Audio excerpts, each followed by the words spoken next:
Welcome to today's Explainer. We're diving straight into a frankly fascinating and wide-ranging interview from Sky News featuring Barnaby Joyce. In this discussion, Joyce outlines a highly specific, pretty aggressive geopolitical and economic blueprint. Now, our goal today is to impartially break down these complex arguments using strictly the source material. We're going to look at his exact words, the historical comparisons he draws, and some really stark policy proposals, mapping it all out so you can understand the absolute core of his argument. Okay, let's dive into this, because this interview doesn't just kick off with a mild policy disagreement. No, it starts with an incredibly stark warning. He says, we are in so much trouble and people don't get it. That instantly establishes the sky-high stakes of Joyce's perspective. He's arguing that the Australian public is fundamentally underestimating the severity of the challenges they're facing, both globally and domestically. It's a massive wake-up call, and it sets a tone of urgent necessity for literally everything that follows. Here is our roadmap for today. We'll be looking at 5 key areas: a shifting global dynamic, critiques of current leadership, a really interesting Singapore comparison, harnessing natural advantages, and we'll wrap up with polling and the political outlook. Section 1. A shifting global dynamic, viewing modern conflicts through an ancient lens. So rather than starting with modern politics, Joyce literally goes back over 2,000 years. It's quite the leap from your standard Sunday morning tax debate. He references the Peloponnesian War, fought between 431 and 404 BC, and the great Athenian general and historian Thucydides. By bringing up this ancient conflict, Joyce is tapping into a classic historical concept. He's highlighting the extreme danger and the inevitable friction that occurs when a rising, ascendant power decides to challenge an established dominant one. And this brilliantly illustrates exactly how he views the modern world stage. The United States is viewed, echoing some statements out of Beijing, as the power in decline, while China is the power in ascendancy. According to Joyce's analysis of a recent China-America meeting, China now feels it has America, in his words, under its foot. The implication here is massive. Joyce argues that this specific dynamic leaves Australia increasingly isolated in its region, meaning the country simply can no longer afford to be weak. Moving into Section 2, critiques of current leadership and domestic grievances. Because right after setting that terrifying global stage, the focus shifts sharply back home. According to the interview, Joyce argues that the current Labour government's performance is disgraceful. He levels fierce critiques at the Labour Party, outright accusing them of telling blatant lies straight to the faces of voters. He points to very specific areas of domestic policy to back this up. We're talking serious disagreements over negative gearing policies, strong opposition to capital gains tax changes, and really harsh criticisms regarding the pricing and management of the Inland Rail project.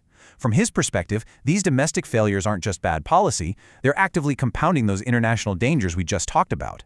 Section 3. The Singapore Comparison. A Tale of Two Economies. Now, what's really interesting here is how he breaks down his economic frustration by contrasting two vastly different nations. Take Singapore. It's an island of 6 million people with essentially zero natural resources. Seriously, no oil, no gas, no uranium, no coal, no gold, not even any major rivers. And yet, its GDP is a quarter to a third the size of Australia's. Contrast that directly with Australia, a country abundant in absolutely every resource imaginable. Despite having everything, Joyce argues that Australia is struggling, going backwards, and saddled with uncontrollable debt. He's cleverly using resource-poor Singapore to put a massive spotlight on the perceived failures of resource-rich Australia. To fix this, he relies on a straightforward, everyday business analogy. He states, you have to work the assets on your balance sheet to pay for your expenses on your P&L. It's just a simple rule of business applied to a nation-state. He firmly believes Australia absolutely must aggressively harness its natural potential.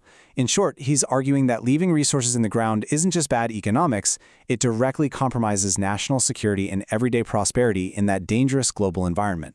Section 4. Harnessing Natural Advantages, Controversial Solutions, and Policy Reversals. This is where the interview lays out some deeply polarizing stances on energy and climate.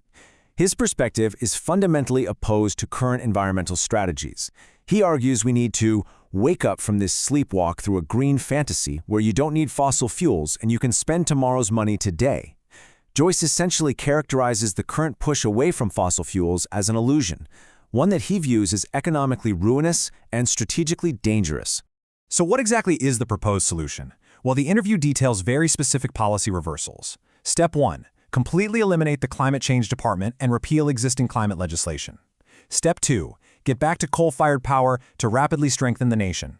Furthermore, Joyce argues that the Liberal Party should adopt these exact policies, which happen to closely align with One Nation's platform, because he believes this is the absolute only way to build up the country's strength to meet geopolitical threats looming in places like Beijing. Let's move on and see how this builds into a much larger historical warning. Joyce lists the eras of Franklin D. Roosevelt, Dwight D. Eisenhower, John F. Kennedy, and Ronald Reagan. He points out that the security and stability Australia enjoyed during those past U.S. presidencies, it's completely gone. We are in an entirely different scenario right now. He believes that clinging to a green fantasy in this new, highly volatile era is essentially a dereliction of duty to the defense of the nation. Finally, Section 5, Polling and Political Outlook, Navigating Future Elections. So, how are these stark geopolitical warnings and aggressive economic arguments actually resonating in the real world right now? The interviewer points out a recent Roy Morgan poll indicating dynamic growth for the political right.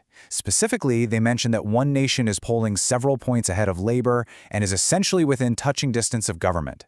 It's a moment that suggests these really hardline messages on the economy and security might be finding a highly receptive audience. But interestingly, Joyce absolutely refuses to celebrate these numbers. He actually bookends the interview by returning once again to classical history.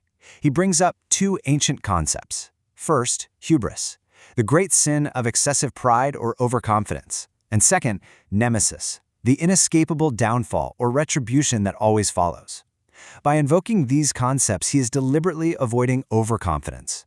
He states flat out that he will not indulge in the sin of hubris, preferring instead to let the Australian people make up their own minds at the ballot box. So, the crucial point is this. We've looked at an argument that weaves the ancient Peloponnesian War into modern complaints about inland rail pricing. It contrasts Singaporean efficiency with Australian resource abundance, all to argue for a radical pivot back to fossil fuels. The question we leave you with today is exactly this. How will these stark geopolitical warnings and aggressive economic philosophies ultimately shape the minds of voters in the upcoming election?